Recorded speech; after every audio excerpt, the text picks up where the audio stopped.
இங்க ஒரு ஆளு ஃபியூனரலுக்காக ஒரு டெட் பாடியை ரெடி பண்ணிட்டு அதை ஃபோட்டோ எடுக்கிறான்.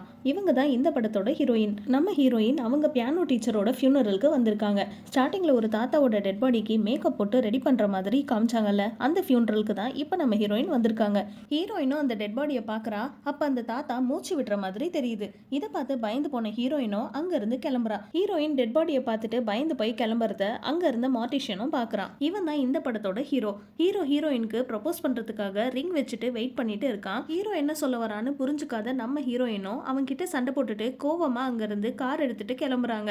ஹீரோயின் அழுதுகிட்டே கார் ஓட்டிட்டு போயிட்டு இருக்கா. அப்ப நல்ல மழை பெய்யுது. இவளும் போன் எடுத்து யாருக்கோ கால் பண்றதுக்காக ட்ரை பண்றா. அப்ப சடனா இவளுக்கு ஆக்சிடென்ட் ஆகுது. இப்ப ஸ்டார்டிங்ல காமிச்ச அந்த மார்டிஷியன் கிளவுஸ் எல்லாத்தையும் போட்டுக்கிட்டு ஒரு டெட் பாடி கிட்ட வரான். அந்த டெட் பாடி யாருன்னா நம்ம ஹீரோயின் தான்.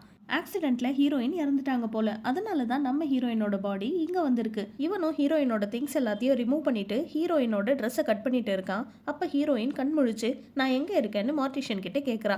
மார்டிஷியனும் கார் ஆக்சிடென்ட்ல நீ செத்துட்டேன்னு சொல்றான். இல்ல நான் இன்னும் உயிரோட தான் இருக்கேன்னு ஹீரோயின் சொல்றா. உன் உடம்புல இருக்கிற ரத்தம் எல்லாமே உறைஞ்சு போச்சு. நீ செத்து 8 மணி நேரம் ஆகுது. இன்னமும் நீ நம்பலனா உன்னோட டெத் சர்டிபிகேட்டை பாருன்னு காட்டுறான். ஹீரோயின் ஆக்சிடென்ட்ல இறந்தது கூட தெரியாம ஹீரோவும் ஹீரோயினை தேடி அவங்க வேலை செய்யற ஸ்கூலுக்கு போய் பார்க்கறான். அங்க அவங்க இல்லாததுனால ஹீரோயினோட வீட்டுக்கே போறான். அங்கதான் ஹீரோயின் இறந்த விஷயத்தை பத்தி ஹீரோ தெரிஞ்சுக்கிறான். இப்ப அந்த மார்டிஷியனும் ஹீரோயினோட நெத்தியில இருக்கிற காயத்துக்கு ஸ்டிச்சஸ் போட்டுட்டு இருக்கான். நீ மட்டும் இப்போ உயிரோட இருந்திருந்தா இந்த ஸ்டிச்சஸ் உனக்கு வலிச்சிருக்கும். நீ செத்துட்ட, இதுதான் உண்மை. இதை நீ நம்பித்தான் ஆகணும்னு மார்டிஷியனும் ஹீரோயின் கிட்ட சொல்றான். இப்ப நம்ம ஹீரோயின் பெட்ல இருந்து எழுந்து கதவு கிட்ட வரா.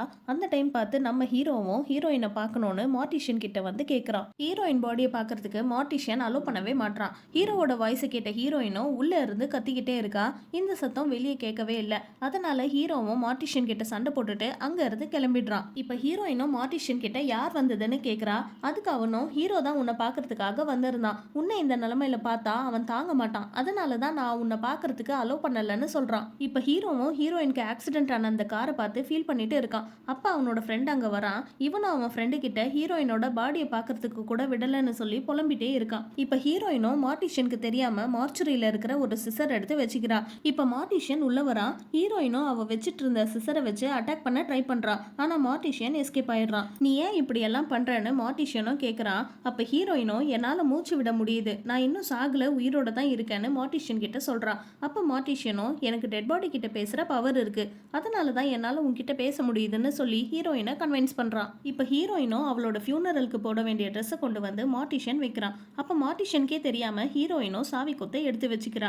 மார்டிஷியன் வெளியே கிளம்பி போன உடனேயே ஹீரோயினும் எல்லா டோரையும் ஓபன் பண்ணிக்கிட்டு வெளியே வரா. மார்டிஷியன் போற வழியில தான் நோட்டீஸ் பண்றான் அவன் கிட்ட இருந்த சாவி கொத்த காணோன்னு. ஹீரோயின் மெயின் டோரை ஓபன் பண்றதுக்குள்ள மார்டிஷியன் அங்க வந்துடுறான். இதனால ஹீரோயினும் வெளியே போக முடியாம உள்ள போயிட்டு ஒளிஞ்சுக்கிறா. ஒரு ரூம்ல போன் இருக்கிறத பார்த்துட்டு இவளும் ஹீரோக்கு போன் பண்ணி காப்பாத்துன்னு சொல்றா. குடிபோதையில இருந்த ஹீரோவும் இல்யூஷன் நினைச்சு கட் பண்ணிடுறான். இப்ப ஹீரோயினும் மார்டிஷியன் கிட்ட போயிட்டு நான் செத்துட்டதை உன்னால ப்ரூவ் பண்ண முடியுமான்னு கேக்குறா. இவனும் ஒரு கண்ணாடியை காட்டுறான். அதுல செத்து போன மாதிரி அவளோட தோல் எல்லாமே வெளிரி போய் இருக்கு. இப்பதான் ஹீரோயினும் நம்ம இறந்துட்டோன்னு ரியலைஸ் பண்றா. இப்ப மார்டிஷியனும் ஹீரோயினோட அம்மா ஃபியூனரலுக்காக வாங்கி கொடுத்த ட்ரெஸ்ஸை ஹீரோயினுக்கு போட்டு விட்டு மேக்கப்லாம் பண்ணிட்டு ஹைட்ரோனியம் புரோமைடுன்னு பேரலைஸ் பண்ணக்கூடிய இன்ஜெக்ஷனை ஹீரோயினுக்கு போடுறான். இப்ப ஹீரோயின் கிட்ட ஒரு கண்ணாடியை காமிச்சு பாரு இப்ப நீ எவ்வளவு அழகா மாறி இருக்கேன்னு பாருன்னு காட்டுறான். அந்த கண்ணாடியை ஹீரோயின் வாங்கி பாக்குறா. அதுல அவளோட மூச்சு காத்து படுது. இறந்து போயிட்டா எப்படி மூச்சு காத்து வரும், நீ என்கிட்ட நல்லா பொய் சொல்லி ஏமாத்திட்டேன்னு மார்டிஷியன் கிட்ட ஹீரோயினும் கத்துறா. இப்போ மார்டிஷியனும் உன்னோட டைம் முடிஞ்சு போச்சுன்னு சொல்லிட்டு மறுபடியும் அதே இன்ஜெக்ஷனை ஹீரோயினுக்கு போட்டு விட்டு அவளை கம்ப்ளீட்டா பேரலைஸ் ஆக்கிட்டு அவளை ஒரு போட்டோ எடுக்கிறான். இப்போ ஹீரோயினுக்கு ஃபியூனரல் நடக்குது. அவளோட அம்மா லவர் எல்லாம் வந்து பாக்குறாங்க. இப்போ அந்த மார்டிஷியனும் ஹீரோயினோட போட்டோவை கொண்டு போயிட்டு ஒரு இடத்துல ஒட்டி வைக்கிறான். பார்த்தா அங்க நிறைய பேரோட போட்டோஸ் இருக்கு. இந்த ஆளு இவ்வளோ பேரையும் கொண்டு பொணமாக்கி மேக்கப் போட்டு ஃபியூனரல் பண்ணி இருக்கான் போல. இப்போ ஹீரோயினும் சவப்பேட்டிக்குள்ள கண்ணு முழிக்கிறா. இப்ப ஹீரோ சரக்கு அடிச்சுட்டு இருக்கான். அங்க இந்த மார்டிஷியன் வந்து நீ சொல்ற மாதிரி இன்னும் கூட உன்னோட லவர் உயிரோட இருக்கலாம்னு சொல்றான். இதை கேட்டுட்டு அவனும் மார்டிஷியனை அடிச்சு போட்டுட்டு வேகமா கார் எடுத்துட்டு போயிட்டு இருக்கான். அப்ப அவனுக்கு ஆக்சிடென்ட் ஆகுது. இப்ப ஹீரோவும் ஒண்ணுமே நடக்காத மாதிரி கல்லறைக்கு போயிட்டு ஹீரோயினை தோண்டி எடுத்து காப்பாத்துறான். இப்போ ஒரு விதமான சத்தம் கேக்குது. ஹீரோயின் சொல்றா நீ செத்துட்ட, உன்னோட ட்ரெஸ்ஸை தான் அந்த மார்டிஷியன் கட் பண்றான்னு சொல்றா. இப்ப ஹீரோவும் நான் எங்க இருக்கேன்னு கேட்டு கண்ணு முழிக்கிறான். அதுக்கு அந்த மார்டிஷியனும் நீ செத்துட்ட, உன்னோட ஃபியூனரலுக்காக உன்னை நான் ரெடி பண்ணிட்டு இருக்கேன்னு சொல்றான். அரைகுறையா செத்து போய் வரவங்களை முழுசா சாகடிச்சு மேக்கப் போட்டு போட்டோ எடுத்து வச்சுக்கிற சைக்கோ தான் இந்த மார்டிஷியன்.